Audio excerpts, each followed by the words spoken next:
servicing in the love of Sri Radha and Krishna.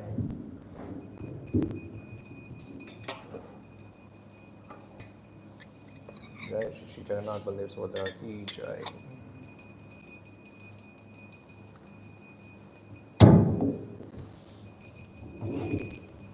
Too loud. Is it? Should be alright. Jayo Radha Madhava Jayo Kunja Bihari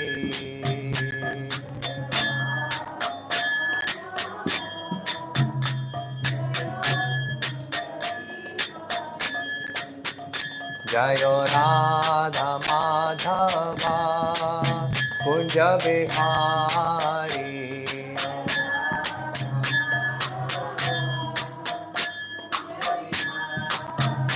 Jayo Gopi Jana Vallabha Girivardhari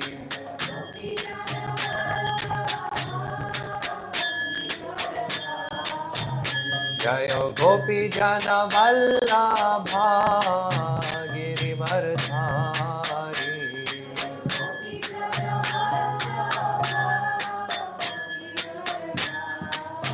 Yashoda Nandana Braja Jana Ranjana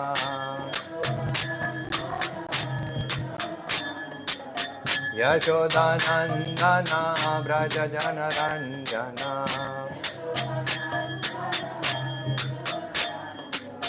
Yamuna Tira Vanachari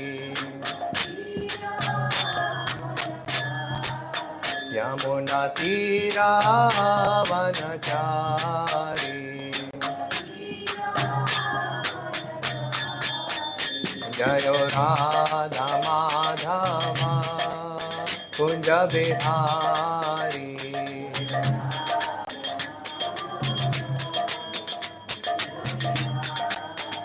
Jayo Radha Madhava Kunja Bihari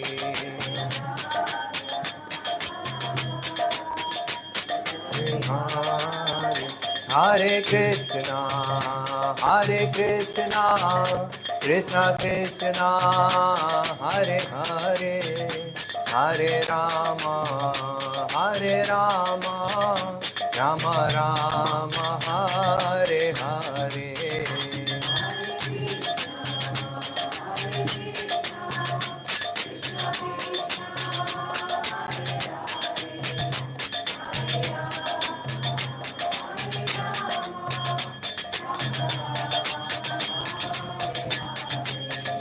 Hare Krishna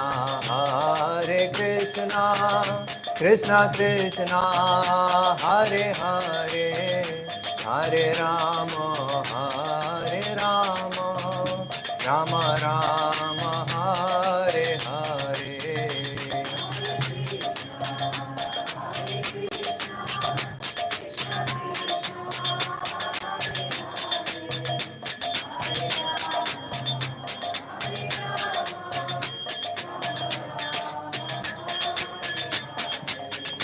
Hare Krishna Krishna Krishna Hare Hare Hare Rama Rama Rama Hare Hare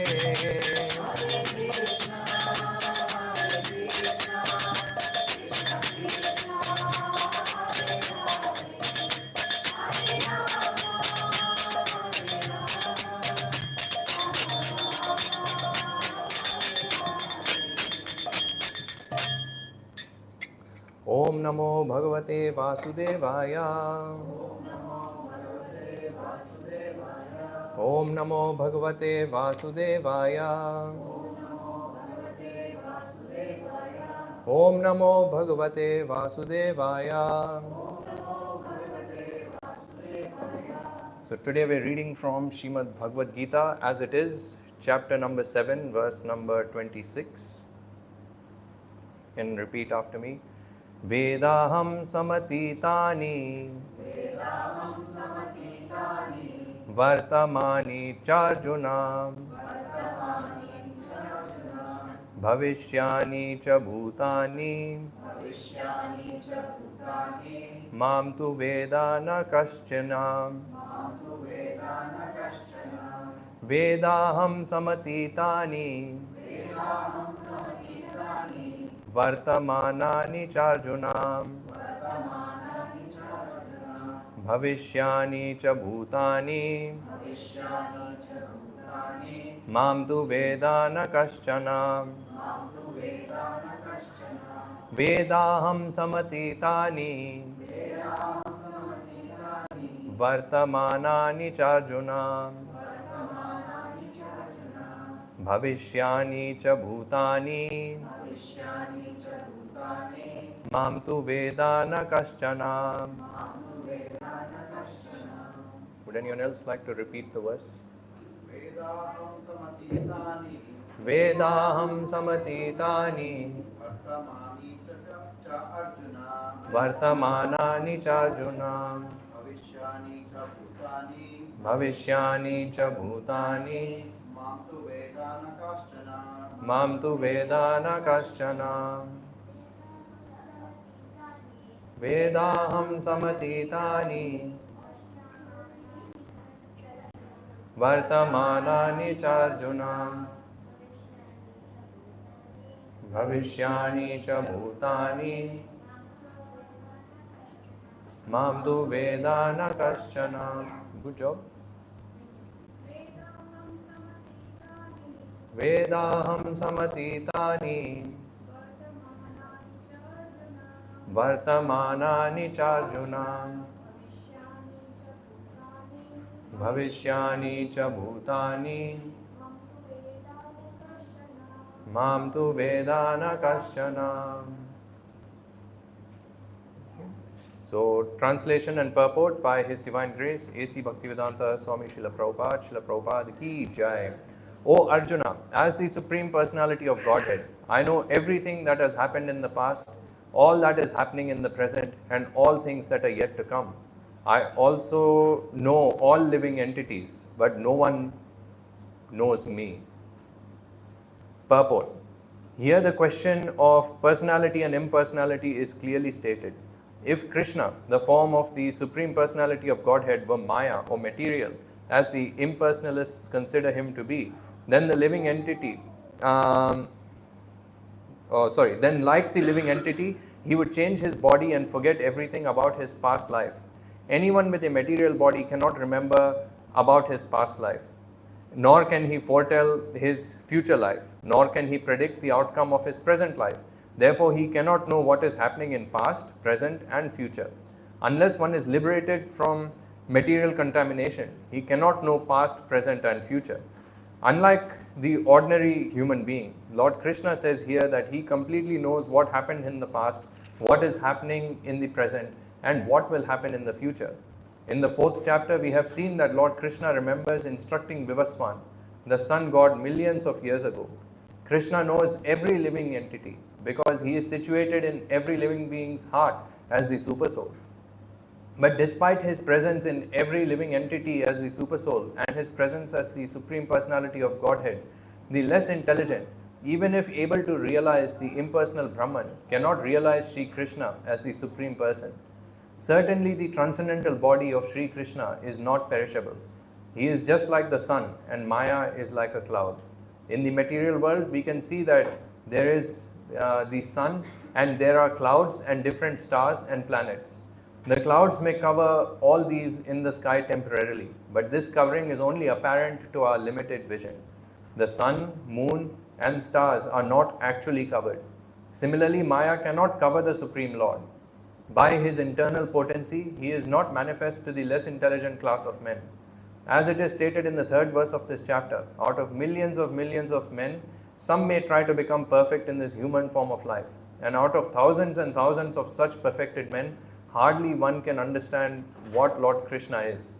Even if one is perfected by realization of impersonal Brahman or localized Paramatma, he cannot possibly understand the Supreme Personality of Godhead, Sri Krishna, without being in Krishna consciousness.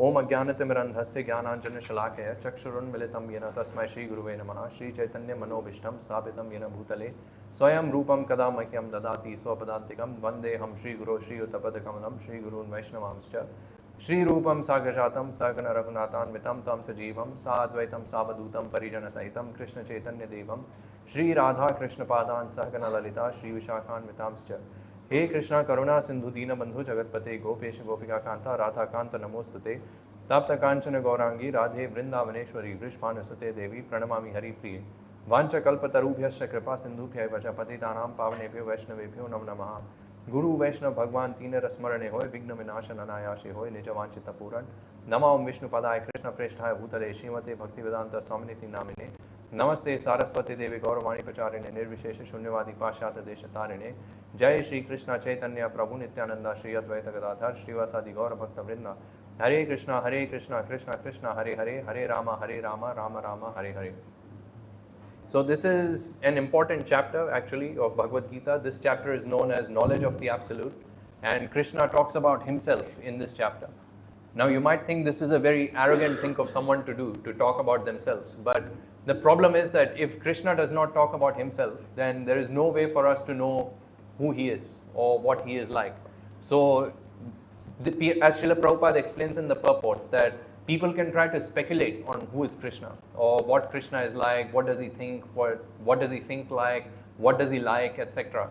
But unless Krishna himself reveals those things to us, it won't be possible for us to understand who he really is. Like, I'll give you one example. Like, based on the behavior of a person, you may try to guess what a certain person likes. Like, for example, we see that, like if you work in the hospital, you will see that the food court in the hospital is completely packed, usually. Like, it's filled with doctors, it's filled with nurses, staff, all kinds of people. So you will see that generally some of these surgeons, they generally go to the fish and chip shop. They generally have fish and chips and then they rush back to the theater. Now, if I was to ask someone, like if I'm sitting there just observing the behavior, I might speculate that maybe this surgeon really likes to have fish and chips because that's what he comes and has every day. But if I go and ask him, the reality might be completely different. It may be possible that he only has fish and chips because it's quick to eat and he needs a sustained source of energy for his surgery, which is going to last for a very long time. So he just has something which will be good, but that doesn't necessarily mean that he likes that. So just by observing the pattern of someone or observing someone, it's not possible to make conclusions about that person. That is why Krishna needs to speak about himself, like what is he like, what is his nature, so that those who are speculating about him can actually have proper answers about him.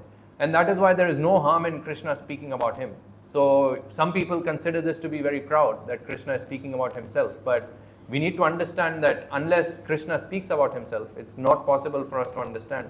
So here Krishna says that as the Supreme Personality of Godhead, I know everything that has happened in the past, all that is happening in the present, and all things that are yet to come. So Krishna is explaining that he is omniscient. So in Western philosophy, there is the concept of God, and so the Western philosophers, they attribute some concepts to God. Like they say that God must be omnibenevolent, God must be omniscient, and he must be omnipotent. He must have all of these three qualities.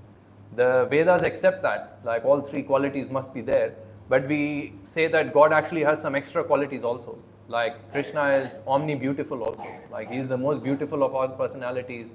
He is the omni-renunciant as well. Like he is, even though he has all of these possessions, he is actually renounced from all of these things as well. And he is the most renounced person among all of these things. So on this way we understand that Krishna has some other qualities as well. So here this is quite an important thing Krishna is saying. Krishna is saying that he understands everything that happened in the past, currently that is happening, and what will happen in the future. Now you might say, well, what's the big thing about this? Like if we study history, we can also predict what happened in the past. We can understand what is happening in the present if we watch the news. And economists and scientists, they regularly make predictions about what's going to happen in the future. Like we see that this is a very common thing. So you might say, well, what's special about Krishna here? But actually, if you look at it, our history is full of flaws. Like there's a very common quote, I think it was said by Winston Churchill, correct me if I'm wrong, but he said that history is not written by the losers.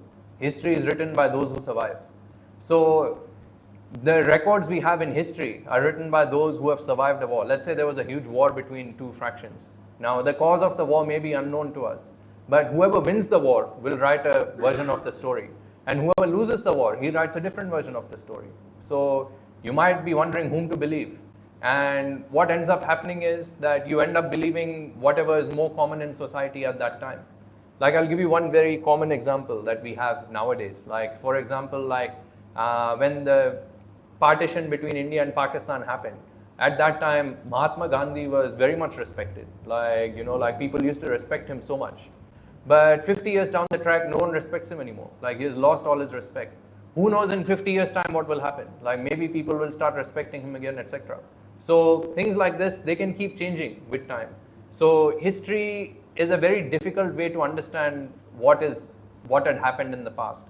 So in fact, what happens in the past actually remains a mystery because we actually don't know what happened. And we're relying on some historical records from people. Like if you look at modern history, for example, initially they used to say that man is only 6,000 years old. Like human beings have only been around for 6,000 years because the Bible was 6,000 years old. But actually then they did some more excavation in archaeology and they said, no, it's 10,000. Then they did more excavation in archaeology and then they realized that no, it's actually 40,000. So like this, the number keeps increasing. Actually, the latest number I've seen is 100,000 years old. So they're saying that human beings have been around for 100,000. So now these speculations will keep changing all the time. And in fact, they said that 100,000-year-old weapons have been found as well. So it's not just that human beings have been formed. They've also found weapons that human beings used to use. So archaeology and history keeps changing all the time. So we cannot say that we know the past for certain. We may know our past. Actually, even our past we do not know. Like how many of us remember when we were 1-year-old children? We don't remember anything. Or even like what happened maybe yesterday at this precise time, we may not remember. So our knowledge of the past is very, very limited. Similarly, our understanding of the present is very, very limited as well. Why is our understanding of the present limited? Because we are using our senses and our mind to understand what is there in the present. Like for example, if I want to understand what's in the present, what's happening right now, I can only understand what's happening in this room, and that too with like whatever is there in front of my vision. Like for example, what's happening behind you, I do not know because I can't see what's happening behind you. So similarly, our understanding of the present is very limited. And then future, like there's no question about it because we make all these predictions like interest rates are going to go down, but they don't. Or we may make predictions like, I don't know, like maybe the Democrats will come into power this time, but they don't. Yeah, so everyone makes predictions, but we don't understand anything. So actually, if you look at us, living entities, we are very, very limited. We have very limited understanding of what's going to happen in the past, present, and future. But there are some personalities who are very much elevated. Like in the Vedic tradition, we have the understanding that Lord Brahma, for example, he knows what happens in the past and what's happening in the present and what will happen in the future. So he can somewhat predict what's going to happen. Like we see in the example of when Ravana and Kumbhakarna were praying to Brahma for asking him for benedictions. He gave them benedictions. Whatever benedictions they asked, he gave them. They were essentially some demons who were praying to him. He gave them benedictions. And then when the demigods came and asked him, like, why are you giving them all of these benedictions? He said that the reason I'm giving these benedictions is because I know that in the future Lord Ram will come and he will kill all of these demons. So Lord Brahma also can see what's going to happen in the future to some extent. So that is why Lord Brahma is also known as a Trikala Darshi. Kal means time and Darshi means one who can see. So Trikal Darshi means one who can see the 3 different times. But even Lord Brahma's vision is limited because Lord Brahma can only understand what's happening within one universe. He cannot understand what's happening beyond that universe. Like we have the famous incident of Lord Brahma. He wanted one day to visit Lord Krishna. So he goes to Dwarka and then he knocks on the door and very proudly he says that, oh yeah, I'm Brahma, I've come to meet Krishna. Go tell Krishna I've come. So then the doorman goes to Krishna and then he says, Brahma has come. So then Lord Krishna says, which Brahma? So then when the doorkeeper asked him, when he asked Lord Brahma, like, which Brahma are you? Brahma was startled.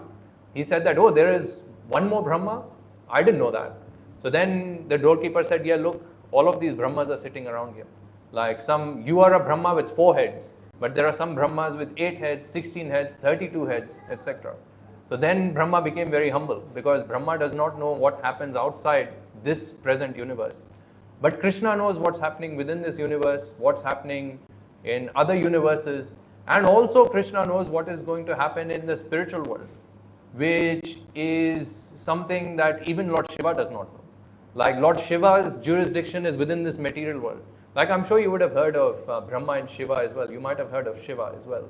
But Shiva's jurisdiction is within the material world. So he knows what is going to happen in this material world. He knows the past, the present and the future. But he does not know what is going to happen in the spiritual world. Only Krishna knows what is going to happen in the spiritual world. In fact, there is one pastime which proves this point, that only Krishna knows what happens. Krishna is the only true omniscient personality. Once upon a time, there was a sage whose name was Bhrigu Muni.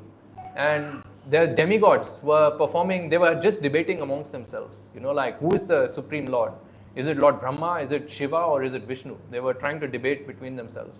And then they asked Bhrigu Muni to solve the problem. And Bhrigu Muni was a sage. So he said, okay, I will go and find out. So he goes to the place where Lord Brahma is staying, his abode, Brahmaloka. That's what it's called. So he goes there and he knocks at his door and he abuses him. He says a few things to him. So then Lord Brahma becomes very angry. So here, seeing Lord Brahma become very angry, Bhrigu Muni leaves that place. He says, no, this is not the Supreme Lord. Then he goes to Lord Shiva's place and he knocks at the door and he just sits down in front of his door. So Lord Shiva comes, he sees that, like Shiva is standing and Bhrigu Muni is sitting down. So he becomes a bit annoyed as well. He's like, actually Bhrigu Muni should get up and offer respects, but he didn't offer respects. So Shiva became a little bit annoyed and then he left as well. So then he knew that, okay, Shiva is not the Supreme Personality of Godhead either. So then he goes to Lord Vishnu, and Vishnu is, laying down on Ananta Sesha. He's lying down on his serpent and Lakshmi Devi is there with him. And then Bhrigu Muni, he goes up to Lord Vishnu and he kicks Lord Vishnu in the chest directly. Without saying anything, he kicks him. And then what does Lord Vishnu do? Lord Vishnu immediately, he gets down from his seat. He goes and grabs Lord Bhrigu Muni's feet and then he says, oh, I'm so sorry. My chest is so hard, it must have hurt your feet. I hope your feet are okay. Let me massage them. So then Bhrigu Muni knew that, yeah, actually this is the Supreme Personality of Godhead. How come he knew, how did he conclude that Krishna is the Supreme Personality of Godhead or Vishnu is the Supreme Lord? Is it because Krishna did not react to him kicking him on his chest? Actually, that's not the real answer, because like if you kick a sage or a saint, even a saint may not react. But what's so different about Krishna that he ended up accepting Krishna as the Supreme Lord? The fact is that Krishna or Vishnu knew what was happening within Bhrigu Muni's heart. So he knew the very purpose for which Bhrigu Muni had come. And Bhrigu Muni already came with a mindset that I'm going to test the 3 lords by insulting them, and whoever does not respond to my insult, I will accept that as a Supreme Lord. So because Vishnu was sitting within the heart of all of the living entities, he knew what Bhrigu Muni was thinking and he acted accordingly to prove that he is the Supreme Lord. So that is the difference between the demigods, the devatas, and the Supreme Lord. The Supreme Lord knows what we are going to do, past, present and future. So now some intelligent person may ask a question, or if you're thinking, you may ask a question. If Krishna already knows what we're going to do in the future, then do we really have free will? Is like we say that, are we really free to do anything? This is a very common question that we see, especially in the Western philosophy. It's called the hard problem of free will. This is actually Jayadvaita Maharaj, he wrote that book, Vanity Karma. In that this topic is discussed as well. So yeah, he discusses this point that, you can bring up this point that, we are making so many decisions in our life. But if Krishna already knows what's going to happen in the future, then, what's the point in me making any decisions anyways? Am I just completely programmed all the way from the beginning? Do I have any real say, or do I have any real free will? Am I free to do anything, or is it just everything is, like already predetermined? But the real answer to this is, as Srila Prabhupada has already explained in the purport, that how is it possible for Krishna to know everything? How is it possible for Krishna to know what we are going to do? Like, for example, I'll just explain the problem to you so that you can understand the problem itself. It's actually quite a big problem. That is why Western philosophers have been arguing over this for like a very long time. Like, let's say you want to predict whether, let's say you want to predict whether this leaf is going to fall down. How are you going to predict whether this leaf is going to fall down? You will calculate what the speed of the wind is. You will calculate what the tension is on the hook that is holding it. You will calculate the weight. You will calculate gravity. You can calculate all of these things. Using lots of calculations, you can figure out whether that leaf is going to fall down or not. Or you can even calculate when it's going to fall out. So some things are very mechanistic. Like the material world, especially all of these are like jada things. Jada is essentially things which are not conscious. So all of these things that are non-conscious and are material, you can predict what's going to happen if you have all of the information. So are we like that as well? Like, are we also just made up of calculations and lots of equations that, someone can come along and predict what's going to happen? What are we going to choose? Like, let's say you put some gulab jamun and you put some French fries in front of me. Like, can anyone accurately predict what I'm going to choose? You may predict based on my previous choices. Like, one day I take gulab jamun, one day I take French fries. So based on that, you may be able to predict. But can you truly predict what's going to happen? Like, how can you be so sure that I won't change my mind one day? So that's actually a very big problem in Western philosophy. How is it possible for us to predict what's going to happen? Is it possible for anyone to predict our free will? And then Srila Prabhupada explains here that yes, for Krishna it is possible. Krishna can predict what we are going to do. Krishna, the reason why Krishna can know this is because Krishna is present even inside our soul. That is the reason. So Krishna is explained, he is the Atma of the Atma, and that is why it is called that Krishna is the Paramatma. So if Krishna is just present within the material universe, that's understandable. Like, okay, we all say, we have heard from beginning that, God is present everywhere. But how many of us have heard that Krishna is present even inside the Atma? Like, we often have this understanding that Krishna is sitting in our heart, like he is with us. He is there as a friend. We often say that, like Krishna is often there sitting as a friend. But actually, Srila Prabhupada is explaining that Krishna is actually present inside our Atma also. This has a number of implications actually. Because if Krishna is present inside our Atma, he knows the past about our Atma. He knows the present about our Atma. And he knows the future also. He knows what choice we are going to make even before we make the choice. Because he is already situated within our soul or within our Atma. So that is why from the Eastern perspective, actually, like Eastern philosophy perspective, it's actually not a very hard problem to solve at all. And that's why Krishna says here, that is why he makes the second line in the verse, you can see that's the last line. He says, Mam tu Veda na kaschana. Krishna says that I know all living entities, but no one knows me. Yeah, because Krishna is already sitting there in the heart, but we are not sitting in the heart of Krishna. So for us, it is not possible to know what Krishna is doing, or what Krishna is thinking, or what Krishna wants. So that is why, for that reason itself, Krishna needs to come and tell us what's happening. Because we are very, very foolish. And we are very, very, foolish is, you could say it's a good word, but Prabhupada uses the word rascals. Prabhupada says that we are actually complete rascals. We spend 1/3 of our day sleeping. Yeah. Another 1/3 of our day we spend working.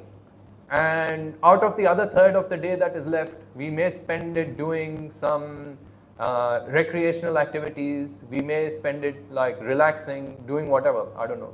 Going to the beach, chilling, Netflix and chilling, I don't know, all kinds of things that people do. Yeah, people can do all of that. But how much of our time do we actually use to pursue the higher realities? How much of our time do we use to understand realities which are beyond us? How often do we use our intelligence? And one of the ways in which we can use our intelligence is by studying the Bhagavad Gita, by studying the words of Krishna. and analyzing them. We're not saying that you have to trust this blindly. If in fact anything, you should ask questions, and that's what Arjuna is doing in this as well. Arjuna is asking questions and trying to understand the nature of Krishna. Because unless we understand the nature of Krishna, it won't be possible for us to go back home, back to Godhead. Krishna says in Bhagavad Gita, he says, Janma karma cha me divyam evam yo veti tattvataha tyaktva deham punar janma nayati mameti so Arjuna. So Krishna says that unless one understands the transcendental nature of my appearance and activities, it is not possible for such a person to go back home, back to Godhead, or get out of this material conditioning. So for someone to be able to cross over this material conditioning, we have to read the words of Krishna. We have to read the scriptures and use our intelligence in understanding understanding the scriptures and understanding Krishna's word. So concepts like this, like Lord's omniscience, are actually quite bewildering, because Krishna, you can say, like for example, in the Western world, we understand that, like Jesus Christ was able to also predict when he was going to leave his body. Like he predicted that, like within 3 days, you destroy my body, I will raise it up. So he was able to predict when he will die, and then when he will be reborn again. So in one way, Jesus Christ also had some level of omniscience. Now obviously that level of omniscience was, at least from our understanding, it was somewhat limited. It was not for eternity, and it was not for the complete past. It was for certain things he was given the understanding of what is going to happen. But Krishna's omniscience, for example, here is that he explains that it is very, very long lasting. Because as Srila Prabhupada also explains in the verse, Krishna gave this knowledge of Bhagavad Gita to the sun god when the material universe was created. So at the same time that the universe was created, Krishna gave this knowledge to the sun god. And Krishna says to Arjuna that I remember all of my past births, but you do not. And here Krishna is explaining that even in the future you will not be able to remember all of these things. So if we do remember certain things, it is only by the mercy of the Lord. So we have to understand that Krishna's nature is quite difficult and quite bewildering for most people to understand. And that is why we should take the time out to try to understand his nature, try to read about him through these books that he has given us, and also to use our brain and ask questions. Because if we don't ask questions, if we just blindly accept things as they are. I mean, generally we see there are two spectrums. Like, there are people who just blindly believe anything. Like, you just tell them that, Krishna is the Supreme Lord, they will believe. Like, okay, that's fine, like whatever. Then on the other hand, there are some people who are like constant doubters. Like, in English, we call them doubting Thomas. How many of you have heard that phrase, doubting Thomas? Yeah, so Thomas was a disciple of Jesus, and he never believed that Jesus came back. So then Jesus had to personally come and show him, see, don't doubt. So there are some people who are doubting Thomases. So you can give them thousands and thousands of evidences, but they will still not agree with you, or they will still have doubts in their minds. So both of these kinds of people, either the blind believers and the people who just keep doubting, these kinds of people, Krishna explains that these kinds of people can never have happiness in their life. These kinds of people can never be satisfied, they can never find peace. The blind believer can also never find peace. So we don't encourage blind following also. But one must be rational, and one must be inquisitive, and one must inquire from the right source. So when one does that, then one's Atma becomes purified. Yaya Atma suprasidati. So Krishna explains that one then becomes completely satisfied in the heart. So an exercise to do for yourself would be to ask, what is the standard? When will I believe in Krishna? What do I need to see from Krishna that I will need to believe that he is the Supreme Personality of Godhead? Just like Bhrigu Muni had, like in the example that I told you about. Like Bhrigu Muni wanted to go and test and see whoever doesn't get angry at my action, that personality will be the Supreme Personality of Godhead. So for those of us who are not convinced that Krishna is the Supreme Lord, for us we need to ask the question, what do I need to see, or what evidence do I need to see whether Krishna is the Supreme Lord? And then we need to see whether the standard we are requesting from Krishna, is that reasonable or not, and whether that standard can be accepted or not. And for that, we actually need to use our intelligence, and for that we need to discuss with people, and we need to read Bhagavad Gita and other scriptures that Krishna has given us. And when we do this, then we need to judge against that standard. If that standard is satisfied, if that criteria is satisfied, then we should not have any harm in accepting that Krishna is the Supreme Lord. Like it may be historical. Like some people may want to see some historical evidence that, like I want to see whether Krishna was there. So for those people, you can go to Dwarka. Like Dwarka is a place in India which was submerged in like around 5,000 years ago, like 3000 BC. And the historical accounts match very perfectly with what was said in the Mahabharata about when Krishna left his pastimes on this earth. So for someone who wants historical proof, you can use that. For someone who wants more philosophical convincing, then such a person should read the scriptures and try to analyze Krishna's words and try to find fault in Krishna's words. That's fine. We encourage that. You can try to find fault in Krishna's words and see, like, what's wrong? Like, can I point out a mistake? Can I point out some inconsistencies in Krishna's word? And then the devotees can answer most of the questions, as far as I know. So then they will, and then you should say that, okay, if all of these criteria are satisfied, then I will believe in Krishna. So one must have some kind of standard to accept whether Krishna is the Lord or not. And of course, like if you find that, Krishna does not satisfy your standards, then that's okay, at least you tried. But at least in the Vedas it is said, Athato Brahma Jignasa, which means that this human form of life is meant for understanding who is God. And this is the whole purpose of human life, is to understand who is God and to question. Because human beings are given this ability of thinking and discrimination, which animals do not have. Animals are just interested in eating, sleeping, mating, and defending, and that's all they do. And if humans are doing exactly the same thing, using their intelligence for eating, sleeping, mating, and defending, then such a human life is considered to be a waste. It's just like an animal life. A human being is meant to inquire about higher realities. And that is why it is said, Athato Brahma Jignasa Janmadasya Yataha, which means you should try to understand about that personality who created this entire universe. Try to understand or try to question about that. Yeah, only then our human life will be successful. And if we don't question about these things, like if we use this human form of life and we don't question about Krishna, then actually there is no guarantee that we will get a human form of life in our next birth. Then we are most likely going to get an animal or a plant body again. So if you do ask the questions, then at least you are somewhat guaranteed to get a human form of life in your next birth. So my only request to all of you would be to think about these things, not just come. Generally what happens is we come to Saturday program, we hear, and then we go have feast, and then we forget about it. And then until next Saturday, we've forgotten all about Krishna. But actually we're meant to engage our intelligence in Krishna. So it's not just a ritual, it's not just a duty or something like a social outing that we come to. Actually, this is a very, very important thing. In fact, if anything, this is the most important thing that will happen in your life, is to understand about Krishna. So if you take any inspiration from this, then please take Bhagavad Gita if you don't have Bhagavad Gita, and please take some books and try to understand this concept. And if you have any questions, obviously devotees are always there. We are willing to engage in debate. We're willing to help you solve your questions. And we're also here for having a good time. Like we also have Kirtan, we have Aarti, we have so many things to have a good time also. So it's not that we're always there to fight, or always there just to help, but we're always there for like all of these things.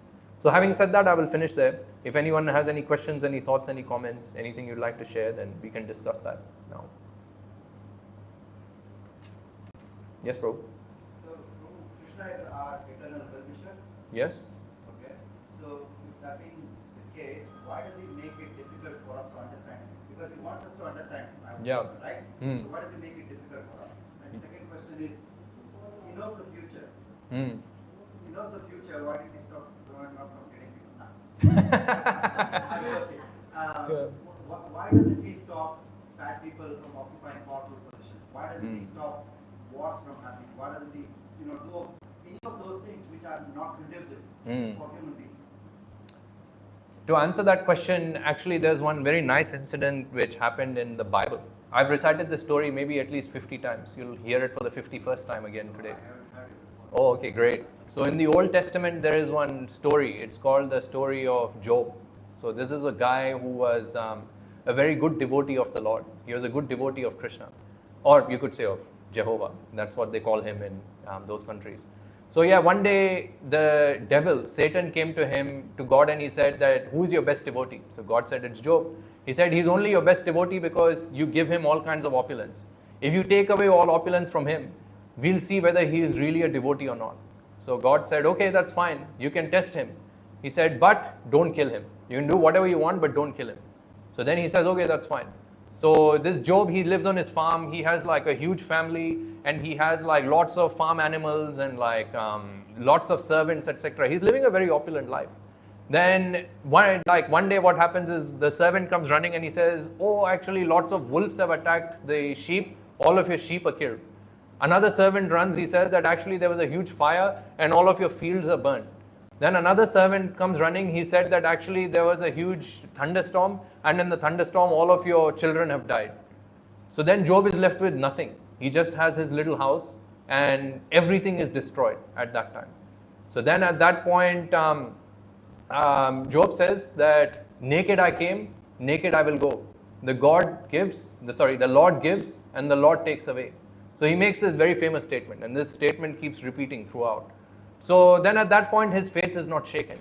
So then Satan sees that, okay, well, his faith has not shaken yet. So what he does is he gives him a disease of the skin. He says that when one is affected with disease of the skin, then we'll test his true character. So then he gave him a form of leprosy where he got lots of sores all over his body, and his sores would stink so much that no one wanted to come near him. Even his wife and friends had abandoned him. So then at that point he starts questioning. So then he is thinking, why are so many bad things happening in my life? Why is it that I've been a servant of the Lord since I've been born? So why is it that I'm suffering like this, etc., etc. He starts lamenting, and he laments for 40 books. Like the book of Job has 40 chapters. So for 40 chapters he's lamenting. He's saying, I cursed the day when I was born, blah blah blah, etc., like that. So then he's asking God, please come down, explain to me why like that. So then God comes, and then God says, why are you lamenting? And then he says, well, the reason I'm lamenting is because I've been your devotee my whole life, but still I'm suffering so much. Why is it like this? So God says, okay, come with me. So he takes him. He says, come, let's do a tour of the universe. He shows him, were you there when I created the stars? Then he shows him the stars. He says, were you there when I created the galaxies? He shows him the galaxies. Were you there when I created the ocean? Were you there when I created the large whales? Were you there when I created the tiny ant? Were you here when the cosmic destruction will happen in how many ever millions of years? Were you here when this universe was created? He just shows him a whole world tour, brings him back. At that point, Job becomes very, very humble. And he bows down and he says, okay, I understand. Now Job was very intelligent. He understood what God was trying to say. But to explain what God was trying to say, the commentators had to write a huge commentary to explain what was actually going on. So what he was trying to explain, God was trying to explain, was that an individual's suffering is actually very, very minute compared to the broad plan that Krishna makes for the entire universe. Now compare, you may see let's say you might be walking down the road. You might see two rats fighting with each other. Now, do you think that the rats fighting is as important as the nuclear war which is going to happen in maybe Russia and Ukraine if it ever happens? The rat might feel my problem with this other mouse is a huge problem. Because while he is fixated in that body, that is what Maya does. And that's what Srila Prabhupada is explaining. That when we are covered with Maya, we generally tend to think that I, me and myself, my problems are the biggest problems in the world. But actually we forget to realize that our problems are very, very infinitesimal compared to what problems God has to deal with, throughout, not just one universe, but millions and millions and millions of universes. So to answer your question, coming back to the question about wars happening and people dying of diseases and all of these things. So especially from the Bhagavad Gita, we understand that nothing happens without a reason. So what happens is that we were actually living very happily in the spiritual world with Krishna. But because we decided to enjoy ourselves separately from Krishna, we decided that, we don't want to live with Krishna. And we committed offenses against Krishna in the spiritual world. We were sent down here in this material world. And when we are in this material world is described like a prison. So is there any prison in this world? Can you find me any prison where there are no problems? Wherever there is a prison, you're going to have prisoners. And prisoners are going to fight. They're going to cause problems with one another. So this material world is a bad place. So we chose to come here. And that is why we have to suffer the consequences of our choices. And then we also explain it through the law of karma and law of reincarnation. So whatever is happening with us, we must have committed some kind of activity in our previous lives for that to happen, for an equal and opposite reaction to happen in our current life. Nothing is unfair. In fact, if anything, Krishna has minimized the amount of suffering that we receive for the countless number of sins we have committed in our previous lives. So that is how we explain. And because we understand that we take one body after another, then it's not difficult to understand that, like, let's say, as harsh as it sounds, sometimes we see that, like, when I work in the hospital, we see that there are some very, very young kids, like neonatal, like in the neonatal department, you might see some 2 or 3 month old kid who has just died. Like it's very, very distressing to see. And especially for the parents also. We see it's extremely difficult to see that. But in Srimad Bhagavatam, there is one pastime. It's the pastime of Chitraketu. Like he had a very young son, like 10-day-old son who died. And then Chitraketu was lamenting, like, why did my son die? I got this son after so many years of penance. And then Narad Muni comes, so another sage, he comes, he revives the son. And then he says, he asks the son, like, your father is crying. Do you want to go back to your father? Then the son says, which father? I've had thousands and thousands of fathers and thousands of lives, and I have another life to go to. I have new parents coming up in my next life. Then he says that, no, but I'm talking about these parents. He says, oh, these parents? He says, these parents were actually my enemies in my previous life. He says that they were my enemies in my previous life, and I took birth in their family to give them suffering. So you can understand that the laws of karma are very, very twisted and very, very difficult for us to understand, and they may not be completely within our understanding also. But actually all of these laws are actually in place. So actually one who understands the law of karma and reincarnation, for such a person, like all these events which are happening, like persons are dying, etc., like you don't get too bewildered by them, because you can see them in the right context and you can understand them in the right mentality. Now, a counter question to that would be, well, does this mean that, we lose our empathy for people? Because, like whatever has happened to someone, they're suffering the reactions of their previous life. But actually, if you think about it, there's no reason to lose our empathy. If anything, we should be more empathetic towards these people, because these people don't have to suffer at all. It's like someone who is in sleep and he is dreaming that he's being chased by a lion and he's thinking, oh my God, I'm going to get eaten. He's lying.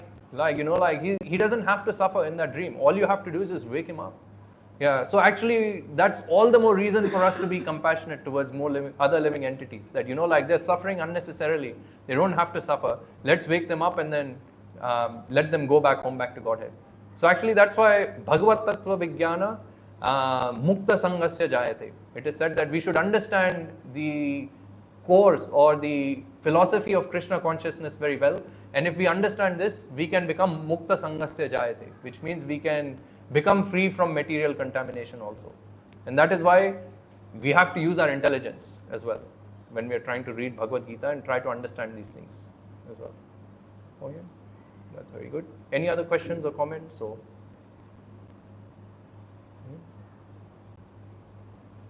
Okay, so I guess we will finish there. So Srila Prabhupada ki jai, Srimad Bhagavad Gita ki jai.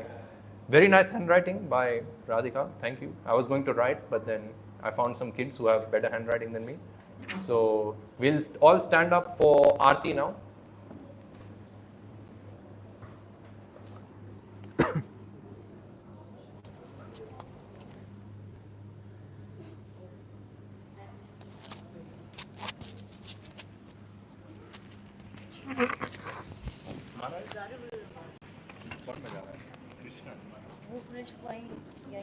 Oh, okay.